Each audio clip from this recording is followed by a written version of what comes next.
अस्सलामुअलैकुम दोस्तों, आज આપણે તીખી કણકીઓની ખીચડી બનાવીશું જે ખૂબ જ સરસ લાગે છે ખાવામાં અને ખૂબ જ ટેસ્ટી હોય છે। તો ચાલો આપણે સ્ટાર્ટ કરીએ। મસાલેદાર ખીચડી બનાવવા માટે આપણે નાખીશું તેલ। 100 ગ્રામ જેટલું તેલ એડ કરી દઈશું કુકરમાં।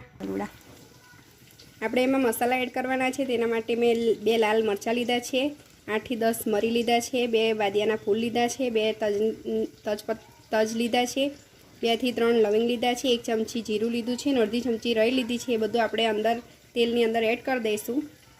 તેલ ગરમ થઈ ગયું છે, એમાં બધા મસાલા આપણે એડ કરી દીધા છે। 2 મીડિયમ સાઈઝની ડુંગળી આ રીતે મેં કાપી કાઢી છે, તેને બી આપણે અંદર એડ કરી દઈશું।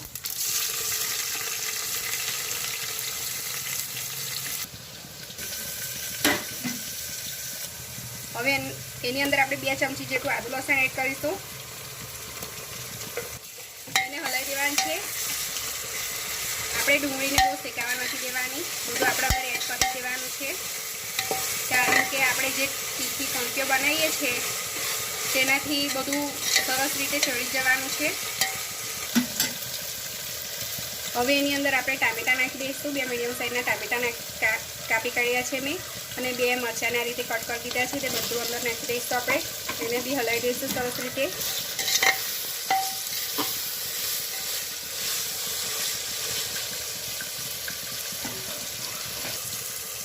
હવે એની અંદર આપણે મસાલા એડ કરીશું, જેને મેં અડધી ચમચી હળદર લીધી છે, 2 ચમચી મરચું લીધું છે, 1 ચમચી જેટલો મેં ગરમ મસાલો લીધો છે, અને 1 ચમચી મીઠું લીધું છે। મીઠું સ્વાદ પ્રમાણે તમારે લેવાનું છે। આ બધું આપણે અંદર એડ કરી દઈશું, એને સરસ રીતે હલાવી દઈશું આપણે। હવે એની અંદર આપણે કણકી એડ કરવાની છે।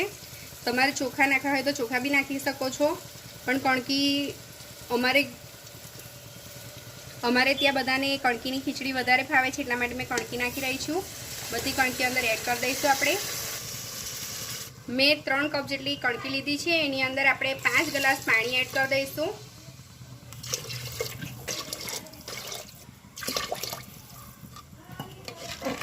એને સરસ રીતે આપણે હલાવી દઈશું।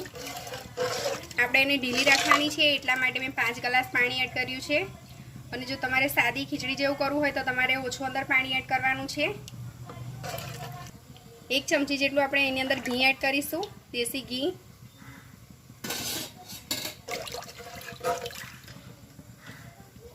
એમાં આપણે ફુદીનો એડ કરી દઈશું, એને સરસ હલાવીને હવે એનું ઢક્કણ ઢાંકી દઈશું આપણે। 4 વિસલ વાગે એટલે પછી આપણે એને બંધ કરી દઈશું। આપણી કણકી તૈયાર થઈ ગઈ છે, એને આપણે ખોલી કાઢીશું। તમે જોઈ શકો છો કે ખૂબ જ સરસ રીતે તૈયાર થઈ ગઈ છે। એની અંદર હવે આપણે પાણી એડ કરવાનું છે, 1 ગ્લાસ જેટલું આપણે અંદર પાણી એડ કરીશું। આપણે 1 ગ્લાસ પાણી નાખી દીધું છે। એકદમ ઢીલી આપણે કણકીને રાખવાની છે। તમારે હજુ પાણી અંદર એડ કરવું હોય તો કરી શકો છો। મને હજુ અડધો ગ્લાસ જેટલું પાણી અંદર એડ કરવા જેવું લાગે છે, એટલે મેં અંદર નાખી રહી છું। એને સરસ રીતે મિક્સ કરી દેવાનું છે આપણે। એને હલાવતા જઈને થવા દેવાનું છે, એટલે સરસ બધી કણકી અંદર મિક્સ થઈ જાય મસાલામાં। આપણી કણકી બિલકુલ તૈયાર થઈ ગઈ છે। એની અંદર હવે આપણે લીલા ધાણા નાખી દઈશું।